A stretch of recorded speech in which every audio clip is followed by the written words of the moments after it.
नमस्कार साथियों, मैं सुरेश कुमार पटेल। हम लोग अभी डिस्कस कर रहे थे इसके पहले रिवर्सिबल और इरिवर्सिबल प्रोसेस के बारे में। तो उसी में आगे टॉपिक बढ़ाते हुए हम लोग आज बात करेंगे थ्रॉटलिंग प्रोसेस के बारे में। कल हम लोगों ने देखा था फ्री एक्सपेंशन के बारे में, तो आज हम लोग बात करेंगे थ्रॉटलिंग प्रोसेस के। तो थ्रॉटलिंग प्रोसेस देखिए, हम लोग डिफिनीसन यहाँ लिख रखा है कि सुविधा के लिए लिख रखे हैं थोड़ा कि जल्दी से हो जाए। When a fluid passes through a very narrow space from porous plug, this type of process is known as throttling process. कहने का मतलब ये है कि जब फ्लूइड हमारा किसी बहुत कम स्पेस से पास करे, ठीक है। अब जैसे पोरस प्लग जो है हमारा, वो एक एग्जांपल है कि पोरस मतलब छोटे छोटे छिद्र, जो ऐसे छिद्र जो आप ऐसे नॉर्मली आँख से देखे दिखाई न दे, तो ऐसे कंडीशन को हम लोग पोरस कहते हैं, पोरस, ठीक है। तो व्हेन ए फ्लूइड पास है थोड़ा वेरी नैरो स्पेस, ठीक है, बहुत कम स्पेस से जब पास करेंगे फ्लूइड, तो ऐसा इस समय जो प्रोसेस अकर होगा उस प्रोसेस को हम लोग थ्रॉटलिंग प्रोसेस कहते हैं, ठीक है। या ये कहा जाए व्हेन ए फ्लूइड पास है through a restricted area, restricted मतलब प्रतिबंधित क्षेत्र, जहाँ पर बहुत कम जगह हो लेकिन वहाँ से लोग निकलने लगे, ठीक है। कहने का मतलब ये है कि जब भी कोई फ्लूइड, कोई गैस हमारा बहुत कम एरिया के स्थान से पास करेगा, तो उसको हम लोग, उस प्रोसेस को हम लोग कहते हैं थ्रॉटलिंग प्रोसेस, ठीक है। थ्रॉटलिंग वेरी वेरी इंपॉर्टेंट, इस चीज़ को याद रखिएगा, क्वेश्चन आना ही आना है यहाँ से।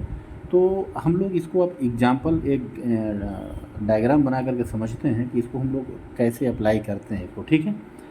तो ठीक है, यहाँ पर हमने दो हॉरिजॉन्टल लाइन खींच लिया है। तो अब इतने एरिया को हम लोग जो है कोशिश करते हैं क्या बनाने का। ये हमारा जो एरिया है इंसुलेटेड, पहली बार तो ये आउटसाइड से क्या कर दिया गया, इंसुलेटेड कर दिया गया, ठीक है। अब यहाँ पर हम क्या बना रहे हैं, छोटे छोटे छेद, जिसे हम लोग कहेंगे पोरस प्लग, ठीक है। बनेगा तो बनाने में हमको तो थोड़ा सा ऐसे ही रहेगा,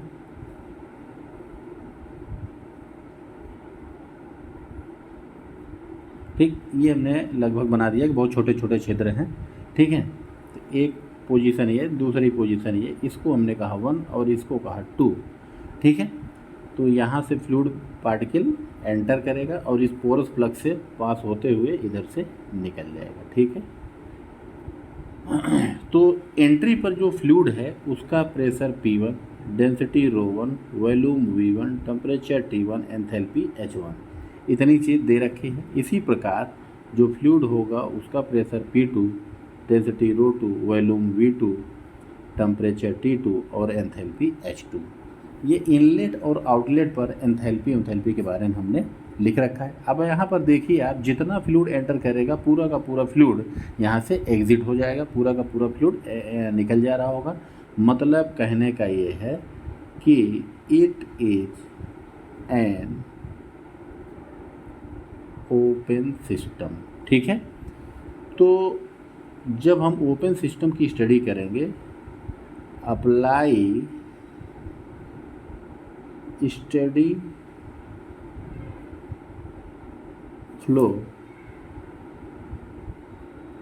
energy, apply steady flow energy equation for an open system. Steady flow energy equation को हम लोग शॉर्ट में कहेंगे SFEE। तो SFEE को कैसे हम लोग यहाँ पर यूज करेंगे, ये वेरी वेरी इंपॉर्टेंट है। आप इस चीज़ को एकदम कंठस्थ कर लीजिएगा, जो फार्मूला हम लिखेंगे याद एकदम रखिएगा।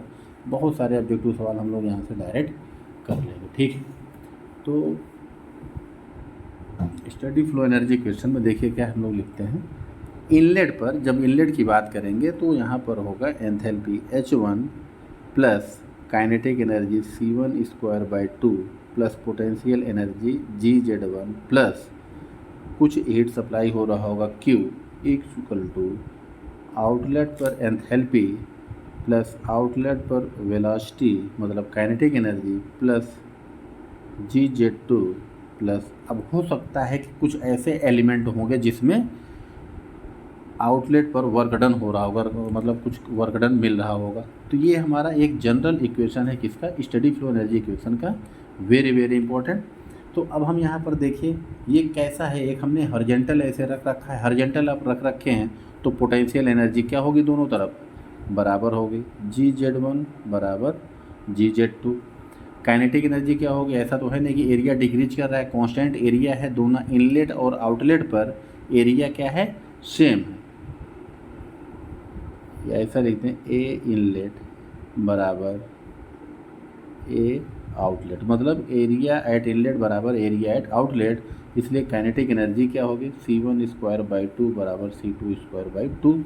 यहाँ पर देखिए m नहीं आ रहा है, इसका मतलब वो एकांक द्रव्यमान में बात किया जा रहा है, क्योंकि mgh आता है तो वहाँ पर पोटेंशियल एनर्जी में नहीं, ठीक है। तो मतलब ये क्या हो जाएगा, कट जाएगा, ये क्या हो जाएगा, कट जाएगा। देखिए यहाँ पर हमने कहा था कि इसको हमने क्या कर दिया, इंसुलेटेड कर दिया, मतलब कि इसको हमने बनाया है लगभग किस टाइप का, एडियाबैटिक टाइप का, ठीक है, एडियाबैटिक टाइप का बनाया गया है। इसका मतलब Q का मान भी क्या होगा, 0।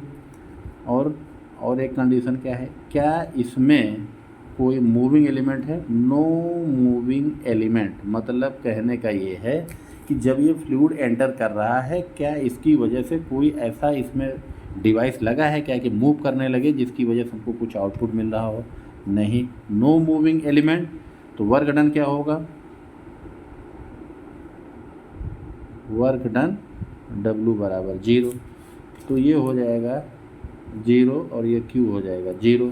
तो इक्वेशन हमारा क्या बचेगा भाई, यहाँ पर हमारा बहुत आसान शब्दों में हम कहेंगे तो केवल 2 क्वांटिटी बची और दोनों क्वांटिटी हमारी आ गई यहाँ पर H1 और H2 क्या है, बराबर। Enthalpy of fluid at inlet is equal to enthalpy of fluid at outlet. ये किस में आया, थ्रॉटलिंग प्रोसेस में हमारा निष्कर्ष निकल करके आया।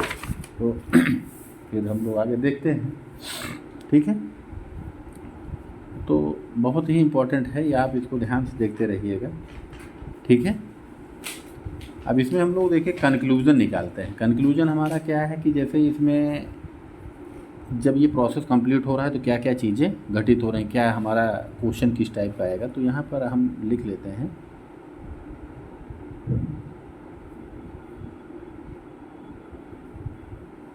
कंक्लूजन्स। पहला पॉइंट ये है ड्यूरिंग थ्रॉटलिंग प्रोसेस, ठीक है, या ये लिखें सीधा थ्रॉटलिंग प्रोसेस के दौरान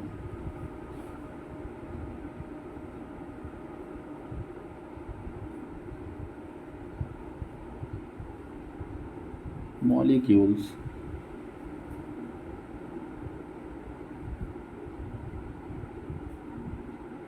बहुत पास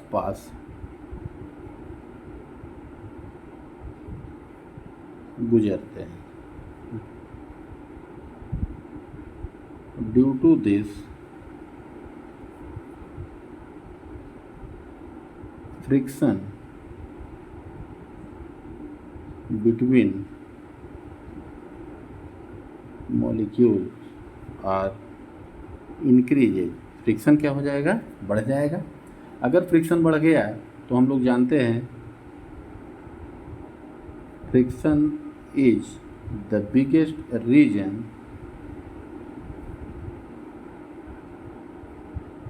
for any process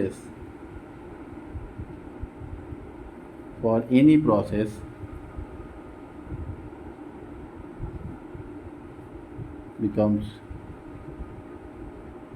irreversible, ठीक है, irreversible। फोर्थ पॉइंट ये है एंथैल्पी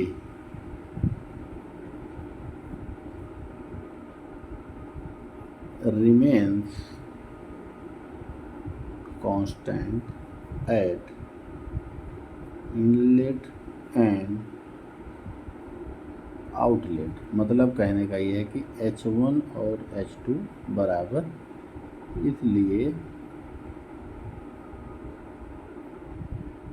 इसलिए इसको कहा गया है कि जब एंथैल्पी सेम हो, जैसे टेम्परेचर अगर सेम हो तो आइसोथर्मल, प्रेशर सेम हो तो आइसोबेरिक, एंथैल्पी सेम हो तो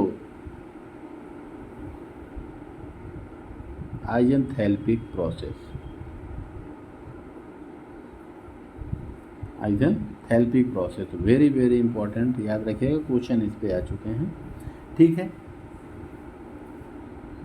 तो 5वां पॉइंट। अब यहाँ पर हमारा एक ये था कि ये बहुत पास पास से मॉलिक्यूल गुजर रहे हैं, ठीक है, तो इसलिए फ्रिक्शन क्या हो रहा है, बढ़ रहा है, due to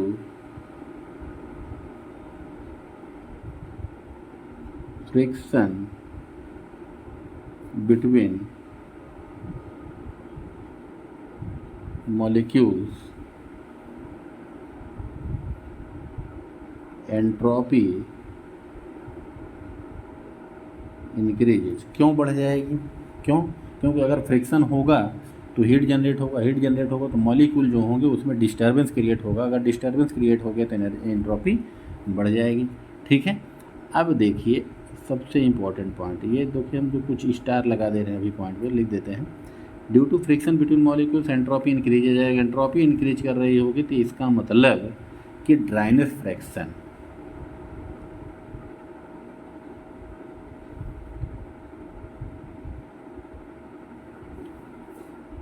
dryness fraction is